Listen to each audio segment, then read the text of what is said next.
In addition to the degrees that it confers on the graduates, Columbia College Chicago awards the honorary degrees to individuals whose professional competence, creative vision, and engagement with the world truly embody the college's ideals. We'll award 4 such degrees this weekend to our commencement ceremonies.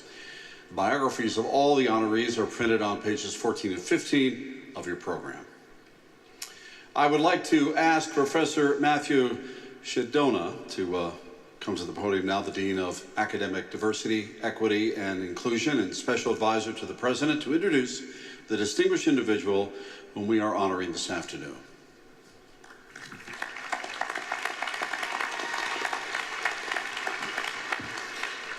Good afternoon, class of 2018, and congratulations.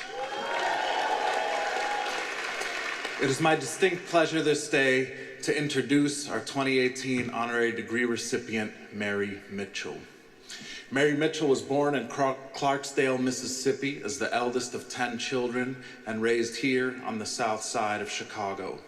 A Columbia College alum, she is currently an editorial board member and columnist for the Chicago Sun-Times. In her distinct career as a journalist, Miss Mitchell has garnered numerous awards, including being inducted into the Chicago Journalism Hall of Fame. Hers is a story of a groundbreaker, a person destined to push forward no matter the odds. Mitchell began her career as the first African-American legal secretary at a major Chicago law firm, becoming a significant forerunner. Yes.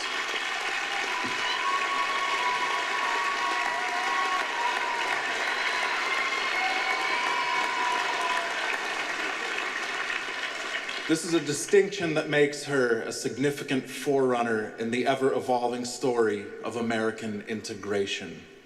After 21 years, she left that job to pursue her passion of journalism, community advocacy, and writing, and enrolled here at Columbia College Chicago, where she graduated with a degree in journalism in 1991. Deeply invested in the role of education, specifically in the lives of those who are often marginalized, Mitchell began her journalism career at the Sun-Times covering educational issues, where her 5-part series on Chicago vocational high schools earned her an award from the National Association of Black Journalists. Her regular columns, new podcast, and consistent voice continue to raise community awareness, advocacy issues including criminal justice, police misconduct, and race relations, often with a specific focus on the rights of women and children. Miss Mitchell, yes.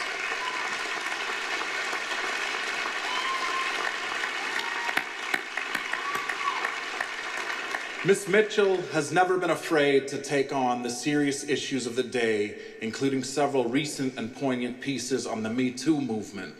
Her columns and pieces have brought immense attention to significant light to myriad issues that face Chicago and the nation, and have helped bring contours to so many issues that people wish to ignore. She serves an exemplar to all of us here as a person who has taken, just as each of you can, her passions, her talents, and her drive, and uses them to help reshape and strengthen the world around her. We are honored to count her amongst our alumni and to recognize her achievements this afternoon. President Kim, I present Mary Mitchell to receive the degree of Doctor of Arts.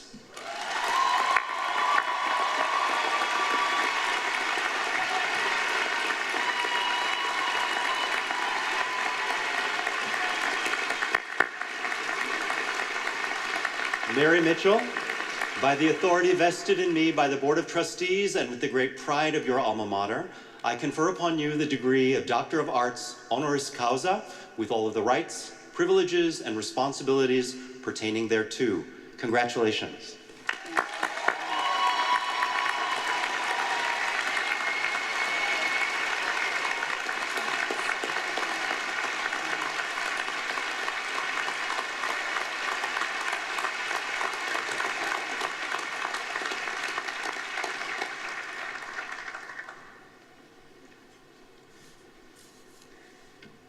Wow.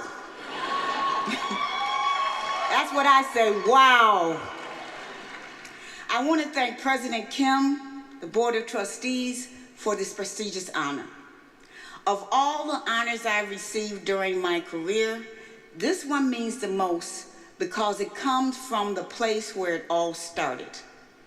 I also want to thank my family for being a captive audience today, especially my daughter, Catherine, who earned her master's degree from UIC today.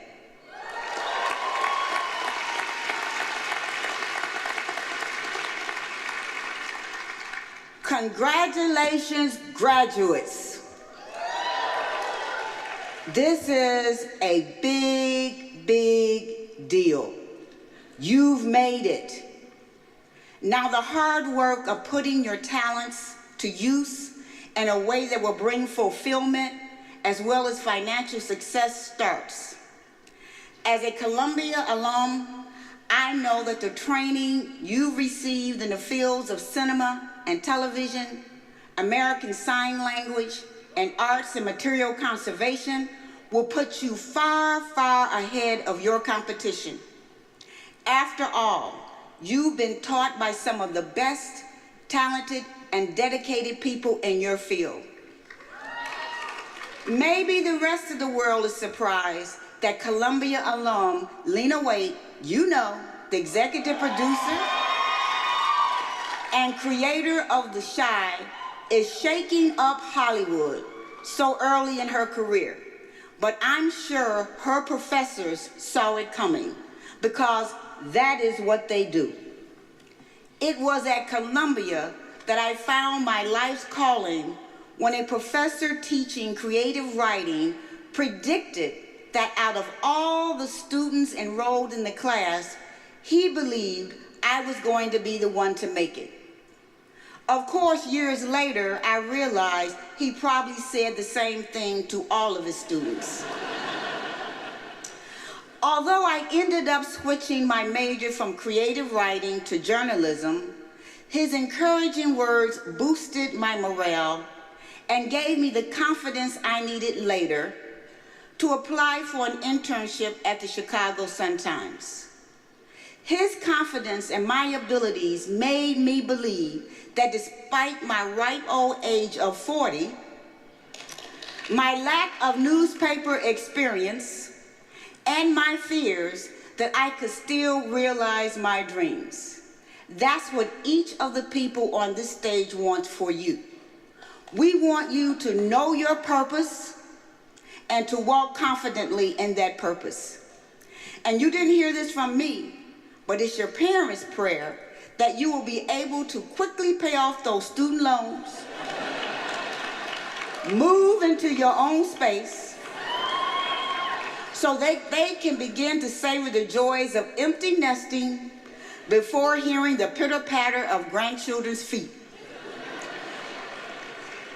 And as a member of Columbia's National Alumni Board, I can tell you we're thinking the sooner you make your mark on the world, the sooner you can give back to this great institution so that other creatives can walk in your footsteps. But before you turn your tassel and get on with your life, it is my duty today to warn you not to let life's detours throw you off course. Don't get me wrong, it's good to have a plan, but don't end up pounding and pounding on a closed door without ever considering that maybe you are knocking on the wrong door. Stop knocking, take the detour. People always ask me, when did you know you wanted to be a journalist? I would like to tell them that I wanted to become a writer since the day I picked up A Tree Grows in Brooklyn, the first book I loved. But the truth is, writing, any kind of writing, is intense work. And for the first 20 years of my working career, I was just trying to get out of the secretarial cubicle and into an administrative job. Frankly, I was just trying to survive.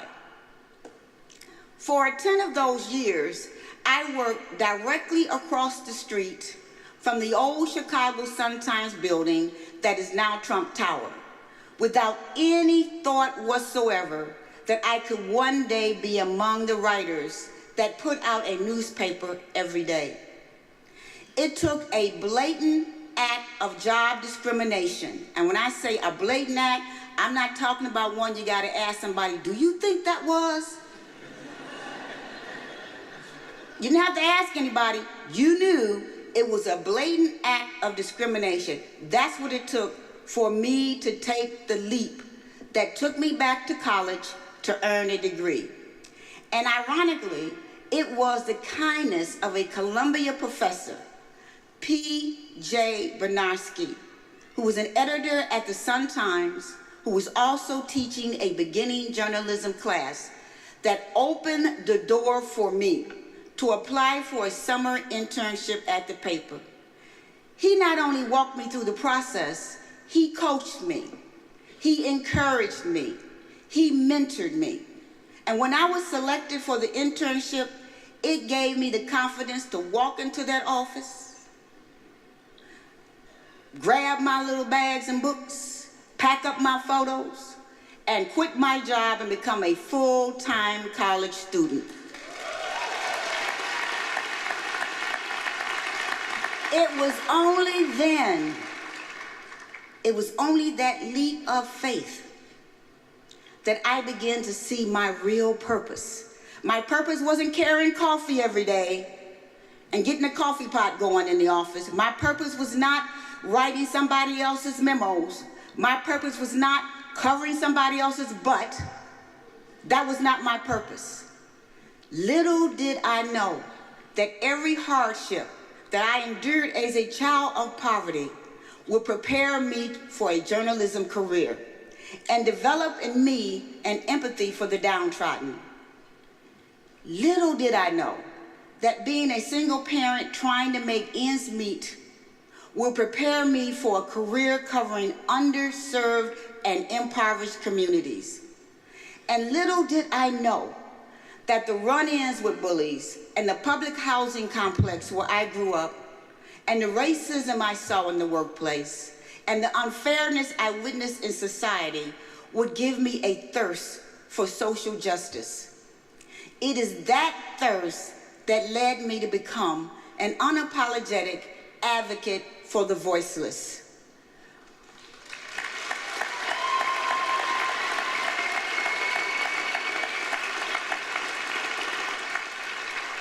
Because in my profession, I have been in the presence of some of the most remarkable people alive today. But it is the plight of the everyday person, people struggling against evil in our society, that has given me my real purpose. I am grateful to Columbia for giving me the tools I needed to develop my voice. But I know I would not be standing here today had I continued to knock on that bolted door. To the class of 2018, it is my hope that you will be numbered among those who use their unique talents to help create a more just world for all people. Don't be discouraged by the detours. You might be pleasantly surprised by where they will take you. Thank you. God bless.